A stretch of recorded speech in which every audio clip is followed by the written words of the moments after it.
Estamos de volta para a segunda parte da conversa, tratando de futebol e política. E agora eu vou falar de bola no campo, porque isso interessa a todo mundo, em especial depois do grande vexame que a gente passou na Copa, né? Que nunca mais ele se repita. E eu volto aqui na conversa com o Walter Feldman, que é o secretário-geral da CBF, e também o Rogério Caboclo, que é o diretor financeiro, o homem do cheque. A gente falou na primeira edição, no primeiro bloco, sobre especialmente a imagem da CBF, como é que se melhora, uma imagem que é tão ruim. Por que que a palavra cartola parece assim um palavrão, né? Parece que você está xingando alguém quando chama de cartola. Como é que se faz para fazer com que essa imagem do futebol também melhore? E especialmente sobre a medida provisória do futebol, a MP da Jabuticaba, que é um monstrengo que não existe em nenhum lugar do mundo e que está tentando se passar aqui no Congresso Nacional. E a coisa que já não está muito boa pode piorar. Agora, vamos falar de futebol propriamente dito. Na primeira parte, Walter, você tentou aí introduziu o assunto dos nossos jogadores, né? Muitos deles estrelas fora do Brasil e que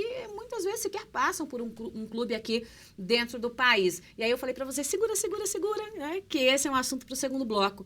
Como é que você faz para mudar isso? Porque o brasileiro que está ali olhando, né? Aquela estrela num grande clube europeu, fica pensando, mas quem é esse menino que eu nunca vi aqui? Da onde ele apareceu? Da onde que tiraram esse menino? Esses nomes são muito mais bem aproveitados lá fora que aqui dentro. E aí? Vamos um pouco à história, Joyce. Você que gosta disso também. Você lembra como era explorado o ouro no Brasil? Minas Gerais. Ia tudo embora. Imediatamente. Ou seja, o Brasil não se beneficiava de nada disso. Você sabe que tem uma antiga exploração de produtos naturais da Amazônia por laboratórios internacionais que vão embora também. Nós não temos nenhum royalty sobre isso.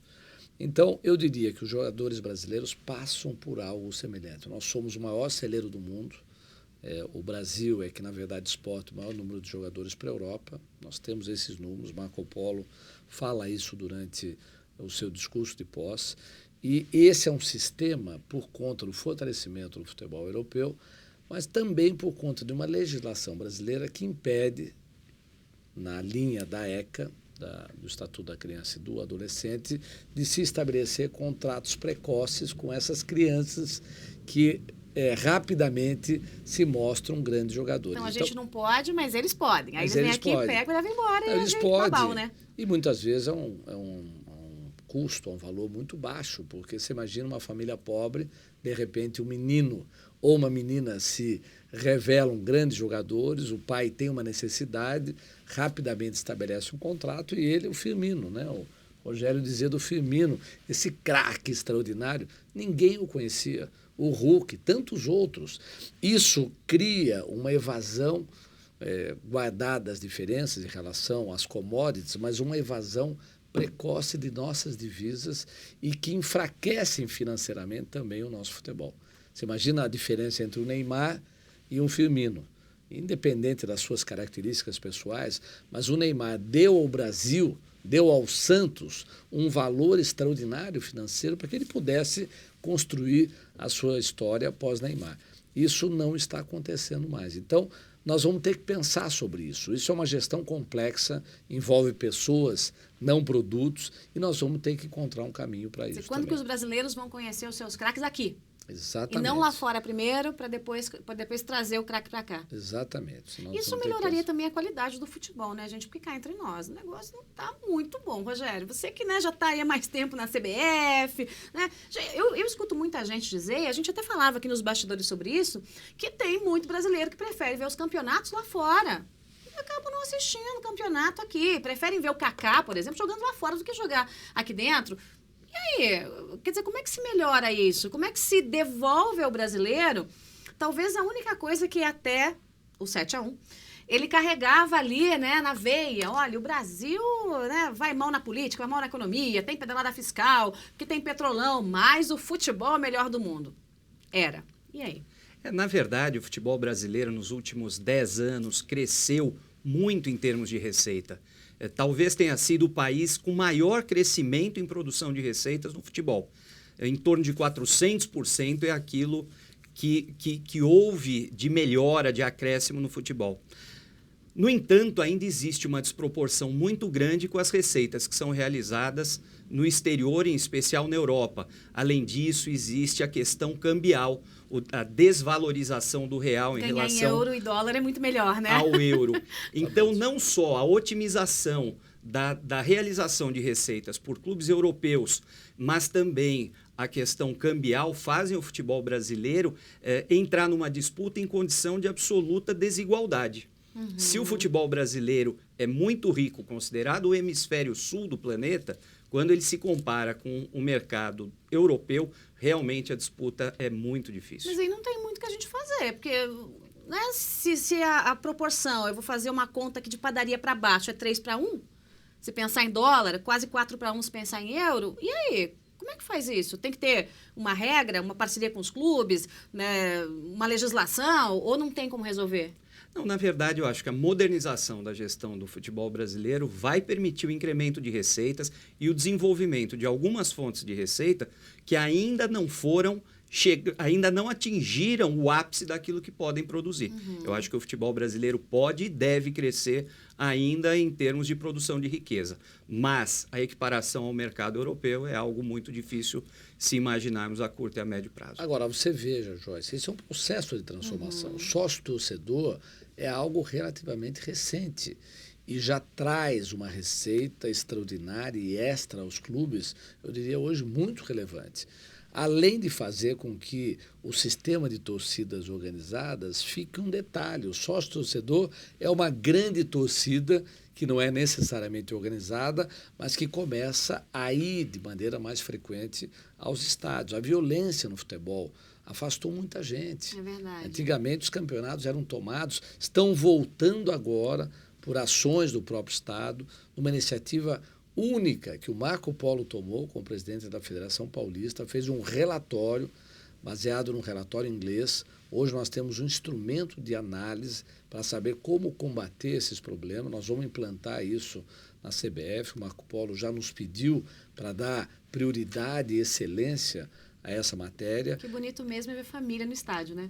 Você sabe? Mãe, pai, vô, neto, todo mundo. Você sabe, Joyce, o Marco Polo instalou isso aqui em São Paulo em 2009. Ele criou o programa Sócio Família. O Rogério estava contando os detalhes, comprava um ingresso e esse torcedor podia levar a família inteira. Ou seja, teve muitas dificuldades de implantação, mas nós vamos retomar esse programa. Ele nos pediu para reestudar e ver como é que nós retomamos isso. Agora, você veja bem, Joyce, essas pessoas que assistem os jogos da Espanha, da Inglaterra, depois os seus filhos compram camisas desses times. O Barcelona deve ter um faturamento enorme com a venda de produtos com a marca Barcelona. Nós temos que retomar essa característica, porque esse é um mercado exuberante. Por que não fazemos também a divulgação dos campeonatos paulista, brasileiro lá fora? Não existe isso. Tudo isso vai ter que ser repensado e essa nova gestão começa com esses desafios e essa disposição. Agora, por que os campeonatos lá fora são tão melhores, hein? É só por causa do dinheiro mesmo? Ou aqui a gente, cada um faz de um jeito? Por que não se dá qualidade a esses campeonatos? Joyce, é importante dizer que a CBF também colabora de forma decisiva para a realização das competições no âmbito nacional. As séries B, C e D do Campeonato Brasileiro, competições femininas, competições de jovens como Sub-17, Sub-20, competições estaduais que são deficitárias, todas essas merecem uma atenção importante da CBF, que no ano passado despendeu quase 100 milhões de reais para que essas competições se mantivessem. Ou seja, o fomento do futebol brasileiro passa em muito pela CBF, que cumpre a sua função rigorosamente e procura auxiliar nesse sentido a melhora das receitas dos clubes na medida em que ela custeia diretamente viagens, hospedagens, enfim, todo o aparato que o clube precisa para que ele dispute as competições. Além disso, oferece em determinadas competições cotas de participação que são definitivas para que os clubes mantenham os seus elencos. Então, é importante dizer que esse papel é cumprido rigorosamente. Quanto às competições nacionais, uma série de medidas estão sendo adotadas para que elas sejam cada vez melhores. O regulamento geral das competições da CBF foi alterado esse ano, com a participação de clubes, de federações. A comissão de clubes foi instalada por determinação do presidente Marco Polo Del Nero. São 9 clubes que participam e trazem todo tipo de pauta para que seja analisada e sejam aprimorados os campeonatos e todas as questões que envolvam o futebol brasileiro. É um fórum democrático que foi instalado para a discussão do futebol como um todo. Agora, mata uma curiosidade para mim. Da onde que vem a dinheirama da CBF? Quer dizer, é patrocínio? Você falou aí, olha, a gente investe aqui, investe acolá, a gente dá subsídio. Vem da onde a dinheirama? Eu me lembro bem de uma manchete na época da Copa, do 7-1, aquele 7-1, né? Queria não lembrar, dormir não lembrar nunca mais, né? Mas eu me lembro que o faturamento, claro, era ano de Copa, era outra coisa. Foi de bilhão de reais, isso, meio bilhão de reais. De onde vem essa dinheirama toda, Rogério? Olha, Joyce, é uma pergunta muito, muito importante. Na verdade, eu tive a oportunidade de dizer aquilo que a CBF gasta para fazer o futebol brasileiro produzir, em todas as suas séries menos afortunadas.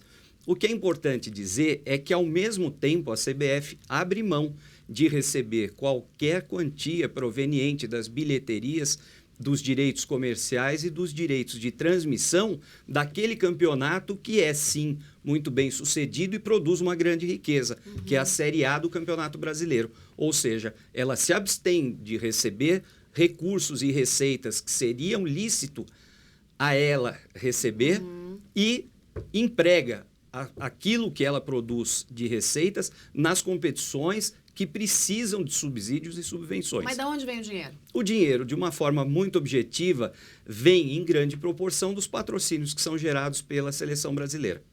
Esse é um dos aspectos de geração de receitas mais significativos. O grosso vem daí? Sim. O grosso vem daí. Você imagina, Joyce, a maioria dos campeonatos brasileiros são bancados pela CBF. Pois é. Com esse recurso. Então não dá dinheiro. Os campeonatos estaduais não dão dinheiro, dão prejuízo. Parte, não. Grande parte são deficitários.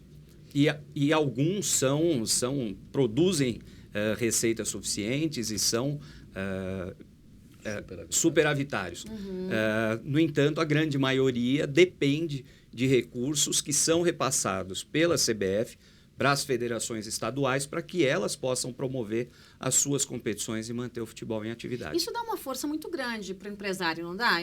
Inclusive tem aquela máxima de que quem manda em time de futebol é o empresário, porque ele está pagando mesmo, é ele que manda. Então você vê lá o time, ao invés de ter tudo desenhadinho, bonitinho, você tem lá meia dúzia de centroavantes, mas está faltando o zagueiro. Não, mas foi o empresário que mandou. Não fica uma relação ruim para a qualidade do futebol? Olha, Joyce, a FIFA determinou no ano passado, através de uma normatização, que os empresários passam a ficar impedidos da participação em direitos federativos, na verdade, dos direitos econômicos de atletas vinculados a clubes profissionais. A CBF está em fase final de complementação do regulamento que vai instituir isso no futebol brasileiro, mas o fato é que, a partir de 1º de março, por orientação da FIFA, os empresários ficam à margem da gestão dos clubes de futebol. Então vai melhorar. A não ser que todo patrocinador entendesse muito de futebol. Eu sei que todo mundo, de médico, técnico de futebol e louco, tem um pouco, né? Mas tem gente que é treinada para isso, não é, Walter? E nós queremos nos aproximar cada vez mais dos patrocinadores, mostrar que isso não é um monopólio. Esse final de semana... Que é para melhorar, não é para piorar, né? Não, é para melhorar. E mais, nós queremos dar transparência a essa relação contratual entre o patrocinador e a CBF. Você vê, o Rogério falou uma série de questões, de atividades que a CBF realiza. A maioria dos brasileiros não sabe disso. Os campeonatos são uma boa parte deles mantidos por recursos da CBF. E olha, o Marco Polo, na sua posse, e tem nos orientado muito, nós vamos ter que repensar toda a estrutura de base do futebol brasileiro. O sub-15, sub-17, sub-20, tudo isso é bancado pela CBF também, as seleções de base são bancadas, e nós temos que repensar a base do futebol para que esses meninos e meninas, desde a tenra idade, além da educação, essa é uma questão central, nós não queremos tirá-lo das escolas, mas fazer do futebol um esporte educacional e fazer o futebol social, que o Brasil ainda não conseguiu construir. Para tudo isso, na sexta-feira, o Marco Polo nos orientou a começar a conceber o primeiro congresso do futebol brasileiro. Abertura total, todo mundo que queira opinar, abrir um site aberto a todos os brasileiros e torcedores e técnicos, jogadores e imprensa, para que todo mundo possa dar a sua ideia de como o futebol brasileiro possa mudar ainda mais. Joyce, Fala, eu Rogério. diria que... Ele estava se ensaiando ali para uma parte. Eu diria que hoje a CBF tem alguns lemas que orientam a sua gestão. É uma entidade que, segundo o seu presidente, inclusive no discurso de posse, deve ser moderna, transparente, aberta e social. A CBF está disposta e hoje vocacionada a dialogar com todos os setores da sociedade brasileira. Esse é o papel que ela pretende cumprir e vai cumprir rigorosamente. Além de bancar os campeonatos estaduais, de usar essa dinheirama toda aí que vem, em geral, do patrocinador, né, para deixar os campeonatos um pouco melhores, menos deficitários, o que mais que vocês têm feito para melhorar a qualidade, por exemplo, dos jogadores, dentro e fora de campo? Dos técnicos, né? Dos juízes, né? Como é que precisa de uma melhoria constante, né? Eu vou dar um exemplo bobo aqui, né? Você está lá, vem um jogador, faz um belo gol maravilhoso e tal, sai correndo, tira a camisa, leva um amarelo, né? Quer dizer, me parece ignorância das próprias regras, né? Uma coisa óbvia que até eu, que não jogo futebol, sei que não pode fazer. Mas a gente vê que tem muita desinformação e falta muita qualidade técnica. Existe aí alguma linha, alguma ideia, algum projeto de fazer assim uma prática de gestão, melhoria contínua do nosso futebol? Quem começa? Não, eu acho bom, Rogério, porque ele nesse momento é o responsável pela organização dos cursos. Né? Então tem curso? Muitos, tem cursos aqui em São Paulo, já clássicos, tem cursos na CBF, mas é bom o Rogério falar como que isso está sendo pensado pelo presidente Marco Polo. Fala, Rogério. Na verdade, a capacidade de ingerência da CBF na gestão própria do departamento de futebol dos clubes é muito limitada. Não é missão da CBF, nem das federações, e nem está dentro das atribuições legais e estatutárias que competem a essas entidades. Mas, na medida em que é possível, a CBF pretende promover reciclagem permanente, aperfeiçoamento e ensinamento, através de cursos que vão ser realizados periodicamente, cursos que vão desde a gestão do futebol até cursos para médicos do futebol, como vai acontecer na próxima semana, treinadores de futebol, o que já existe e está em fase de aperfeiçoamento, e muitos outros para que o futebol brasileiro esteja sempre na sala de aula, sempre se aprimorando, e os gestores e aqueles que participam do futebol como atores importantes estejam sempre se capacitando. E eu vou dizer mais, Joyce. Diga, Walter Feldman. Futebol é uma atividade muito especial. Ou seja, nós temos a vocação.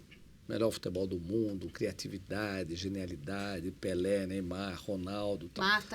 Marta. Não esquece. Não esquece que eu lembro. E não é só a Marta. Claro que é não, a seleção. Dos ícones, é né? a seleção brasileira. Ou seja, o Rogério falou, mas eu quero insistir. É a primeira vez na história que a CBF mantém a seleção brasileira feminina.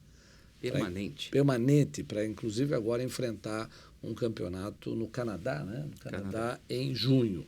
Mas olha, o que falta na minha avaliação de maneira mais intensiva no futebol? Ciência, pesquisa, inovação, nutrição, psicologia, fisiologia, uma série de elementos. Olha o médico falando. Mas isso me encanta, porque isso já existe, ou seja, nós não estamos chegando agora, mas nós temos conversado com as universidades públicas e privadas, porque não há pesquisa em futebol no Brasil hoje.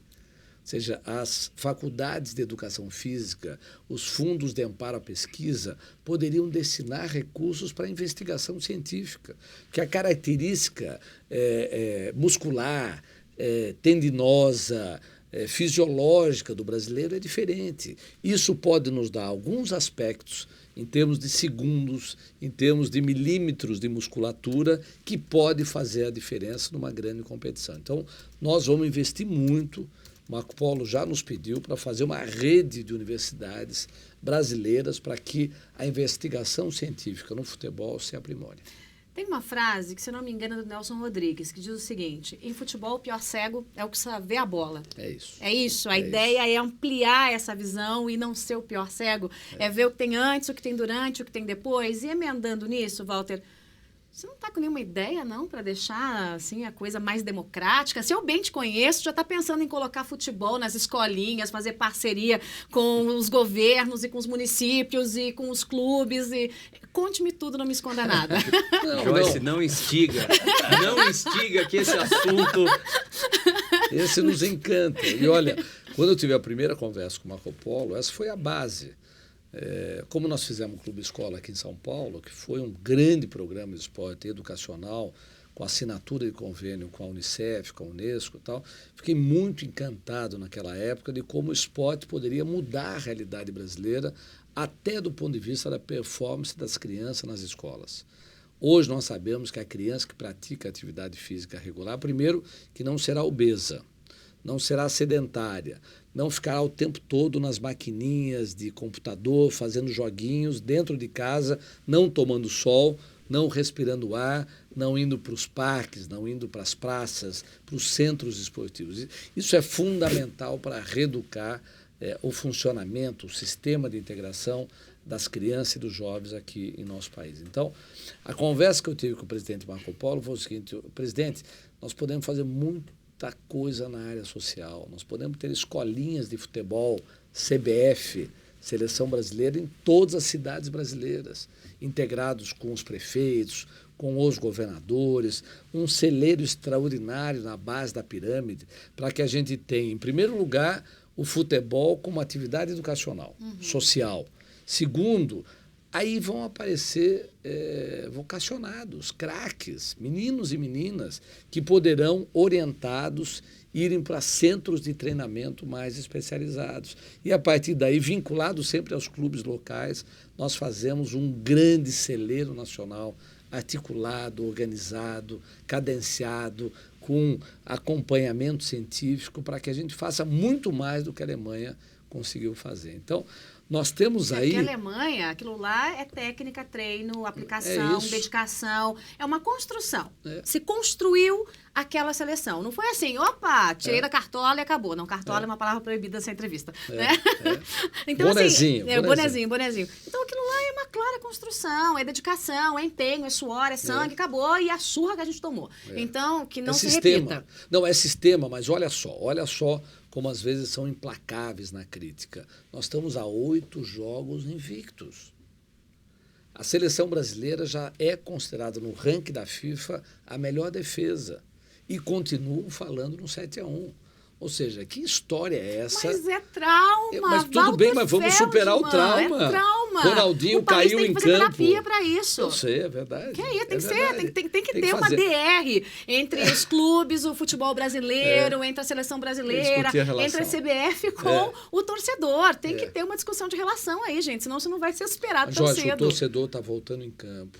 Olha aí os campeonatos com 40 mil, com 37 mil. Na posse do Marco Polo, ele cita um jogo em Fortaleza. 64 mil torcedores pela Série C do Campeonato Brasileiro. Fortaleza. Você vê que incrível. Adoro Fortaleza. Um beijo para Fortaleza que nos acompanha. 150 milhões de brasileiros gostam do futebol.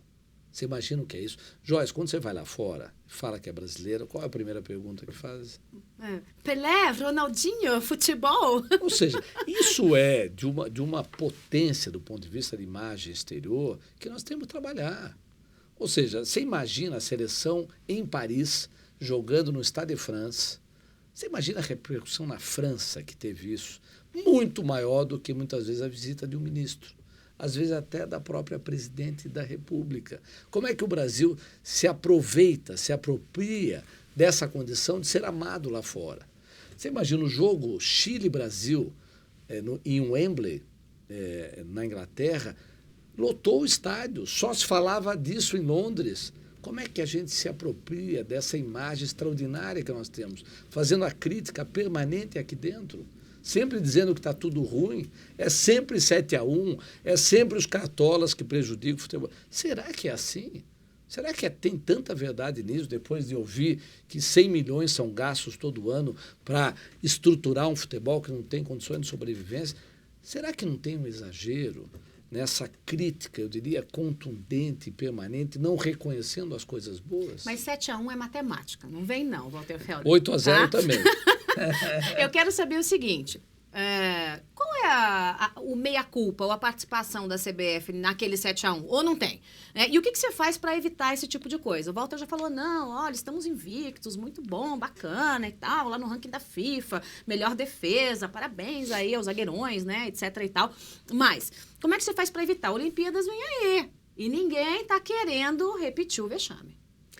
Joyce, é interessante lembrar que o fato desencadeador de toda a implementação desse sistema de desenvolvimento do futebol alemão foi decorrente daquela derrota em casa em 2002 da Alemanha para o Brasil. Talvez aquele foi o momento em que eles se sentiram constrangidos por um resultado quando eles tinham a segurança que poderiam vencer o Brasil.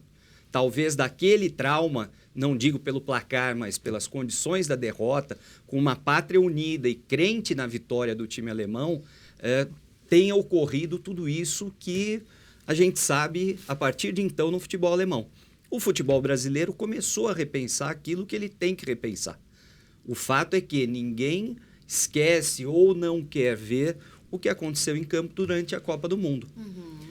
Agora, é uma outra questão importante lembrar que o Brasil hoje esgota ingressos em qualquer lugar do mundo onde ele vai jogar, mesmo logo depois do impacto do resultado na Copa do Mundo. Não há partida do Brasil em qualquer lugar que os ingressos não se esgotem em horas ou em poucos dias. Então, o Brasil é e sempre será atração. Agora, rediscutir o futebol brasileiro é algo que a CBF está vocacionada a fazer, não sob impacto de algum resultado, mas em caráter permanente e sempre. Você não respondeu a minha pergunta. Qual é a parcela de culpa da CBF no vexame? Ou não teve? Olha, é difícil estabelecer, Joyce, aquilo que acontece dentro do campo é o imponderável, especialmente nesse caso. É uma situação que talvez não se repetisse se os times jogassem 100 vezes. É o imponderável. Então, nessa medida, é difícil atribuir responsabilidade a quem quer que seja. E um dado importante, João, é o seguinte: todo governo que entra, a oposição dá 100 dias para que ele se estabeleça. Menos o segundo governo Dilma, que estava tão ruim a coisa que não teve lua de mel. Não, porque esse já começou após as eleições. Não, antes da posse, inclusive. Verdade. Agora, você veja bem, nós estamos na CBF há uma semana. E os nossos críticos dizem que é tudo igual, não vai mudar nada. Nos dê 100 dias, Deixa a pelo bola menos. rolar. Deixa a bola rolar, deixa entrar em campo. Nós vamos marcar gols, não direção da CBF. Nós queremos ajudar o futebol. Então, dá um tempo, ou seja, é uma gestão nova, uma gestão que veio aí para produzir mudanças, uma disposição enorme de trabalhar o tempo todo. Não vamos explorar os detalhes que, eventualmente, não compõem aquilo que é o nosso desejo maior. Rogério, conta aqui só para mim. Tem dinheiro para colocar os planos do Walter Feldman em prática? São planos As do Marco Polo, viu? Eu só sou assessor. Ele é que assina o cheque. Se ele não assinar o cheque, não tem conversa, viu, Walter Feldman? Olha, Joyce, a CBF tem praticado investimentos em áreas muito importantes e até essenciais, como eu já tive a oportunidade de dizer. Certamente não vai ser na área social, que é uma disposição objetiva e clara do presidente, e é algo que o Walter sabe fazer como ninguém, que ela vai poupar investimentos. Sem dúvida que eles vão ser feitos. Eu quero dizer o seguinte: o Rogério, que eu conheço há muitos anos, mas agora todos os dias, não é o dono do cheque. Ele é o homem responsável pela responsabilidade fiscal da CBF. Totalmente controlado, mas gasta naquilo que é adequado. Tá bom, é o homem que assina o cheque. Com responsabilidade, mas é o homem que assina o cheque. Muito bem, gente, eu conversei sobre futebol hoje. Uma delícia, falamos sobre as questões políticas todas. E se deixasse essa bola rolando aqui, a gente ia ficar em campo mais um tempão. Você sabe que a gente falou mais de uma hora, entre o primeiro e segundo bloco. Uma hora. Tá pensando o quê? Uma entrevista sobre política, eu falava meia hora. Olha só. Mas futebol, né? Futebol é sempre bom. E eu acompanho você acompanhar convido você a acompanhar aí a tramitação da MP da Jabuticaba, o MP do futebol, enfim, eu achei o nome perfeito, porque Jabuticaba só tem no Brasil, né? E tem alguns Frankensteins, inclusive da política, que só tem aqui no Brasil. E se todo mundo gosta mesmo de colocar a colher na discussão do futebol, porque é aquela coisa, né? De médico, de louco e de treinador de futebol, todo mundo tem um pouco, você também tem que acompanhar bem de perto. Por quê? A gente fala aí de questões que envolvem uma entidade privada, mas todo mundo trata como se fosse uma entidade pública, cobrando, inclusive, toda a transparência. Então, você que acompanha bem de perto também. E, claro, falamos de bola rolando, como é que se faz com que o Brasil tenha de novo aquela seleção, o orgulho dos brasileiros. E agora é esperar para ver. Walter Feldman, secretário-geral da CBF, e o nosso Rogério aqui, que é o homem que assina o cheque. Rogério Caboclo. Rogério, assim, pra gente fechar, me fala da curiosidade do seu sobrenome. Da onde apareceu o Caboclo? Olha, na verdade, o Caboclo era um apelido de um tataravô que acabou sendo incorporado ao nome e, a partir de então, foi trazido para a família. Isso bem sim brasileiro. É bem brasileiro. Esse é bem da terra. Obrigada pela participação de vocês dois. A gente vai acompanhar a MP da Jabuticaba bem de perto. E vem aí o primeiro congresso do futebol brasileiro. E né? vem aí o primeiro congresso do futebol brasileiro. Boa sorte, Walter. Eu Obrigado. sei que, assim, nesses planos todos você vai precisar de muita sorte, porque os críticos de plantão estão aí, né? E a gente vai ficar de olho, viu, Rogério? Perfeitamente. Eu espero que fiquem. Mas eu só dizer, o Marco Polo tem determinação para fazer aquilo para qual a história determinou. Então, eu acho que a equipe dele vai fazer as mudanças que todos nós queremos. Então, pronto. Convite a ele feito para estar aqui em TVeja, tvdeveja.com. Tá ótimo. Obrigada pela companhia de todos. E você já sabe, a programação por aqui não para. Então, já já a gente se vê. Câmera aberta aqui. Tchau, gente. Obrigada pela companhia. Até já.